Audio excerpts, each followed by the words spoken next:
அந்த அத்திக்கடவு அவனாசி பாசன திட்டத்தில் இருக்கின்ற தலைவர் தெளிவா சொல்லிட்டார். அதுக்கு மேல என்ன தெளிவுறது? 60 ஆண்டு கால பிரச்சனை இல்ல, ஒரு நாள் 2 நாள் இல்லைங்க, 60 ஆண்டு கால பிரச்சனை. ஈரோடு மாவட்டம், திருப்பூர் மாவட்டம், கோவை மாவட்டம் அந்த பகுதியெல்லாம் வறட்சி நிறைந்த பகுதி. ஏரி குளம் குட்டைகள் நிரப்ப வேண்டும் என்று 60 ஆண்டு காலமாக அங்கே இருக்கின்ற விவசாயிகள்லாம் குரல் கொடுத்துட்டு இருந்தாங்க. விவசாய சங்கத்தைச் சேர்ந்த நிர்வாகிகள் இதற்காக கடும் முயற்சி எடுத்தார்கள். அவருடைய முயற்சி இன்றைக்கு வெற்றி தந்திருக்கின்றது.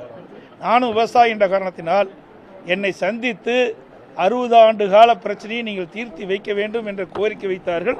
அந்த கோரிக்கையை ஏற்று நானே நேரடியாக அவனாசிக்கு சென்று அத்திக்கடவு அவனாசி திட்டத்திற்கு அடிக்கல் நாட்டினேன். அப்பொழுது தெரிவித்தேன், வேகமாக துரிதமாக இந்த பணி நிறைவேற்றி தேவையான நீர் குளங்குட்டைகள் நிரப்பி நிலத்தடி நீர் இருந்து விவசாயிகளுக்கு மகிழ்ச்சியோட வேளாண் பணிகளை மேற்கொள்ள ஒரு சூழ்நிலை உருவாக்கும் என்று சொன்னேன். அதன்படி அம்மாவுடைய அரசு இருக்கின்ற பொழுது மாநில நிதியாக 1652 கோடி ரூபாய் ஒதுக்கீடு செய்து வேகமாக துரிதமாக சிறந்த நிர்வாகத்திடம் ஒப்படைக்கப்பட்டு பணி நடைபெற்று கொண்டிருக்கின்ற போது இடையிலே கொரோனா வந்த காரணத்தினாலே கிட்டத்தட்ட 1 ஆண்டு காலம் அந்த பணி தோய்விட்டது. அதற்கு 85% பணிகள் அதிமுக அரசு இருக்கின்ற பொழுதே நிறைவேற்றப்பட்டு விட்டது. பிறகு ஆட்சி மாற்றம் ஏற்றப்பட்ட பிறகு அதிமுக ஆட்சிக்கு வந்த பிறகு 15% 40 ஆண்டு காலம் மெல்ல மெல்ல மெல்ல மெல்ல ஆமை வேகத்தில் நடைபெற்று இப்பொழுது முடிந்திருக்கின்றது.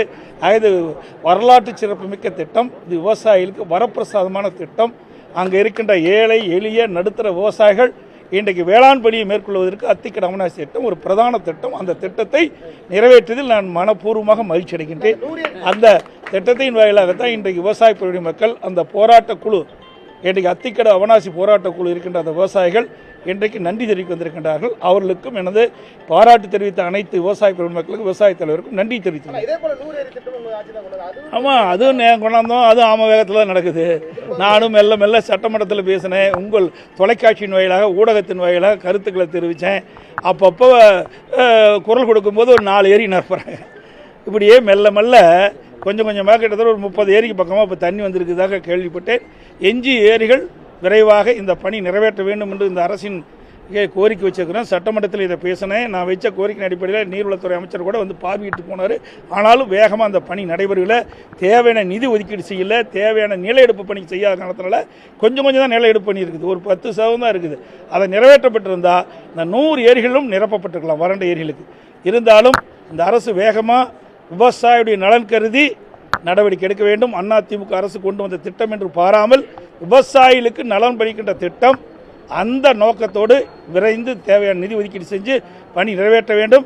அப்படி நிறைவேற்றப்பட்டால் மீண்டும் அம்மாவுடைய அரசு வந்து அந்த திட்டத்தை நிறைவேற்றி விவசாயிகள் மகிழ்ச்சி அடைகின்ற அளவுக்கு நாங்கள் இந்த திட்டத்தை ஏரி குளங்கள் நிரப்பி வேளாண் பணி சிறக்க எங்களுடைய அரசு நடவடிக்கை எடுக்கும். அடுத்த வருகின்ற தேர்தலில் வெற்றி பெறுவோம். அதெல்லாம் அப்புறம் பேசி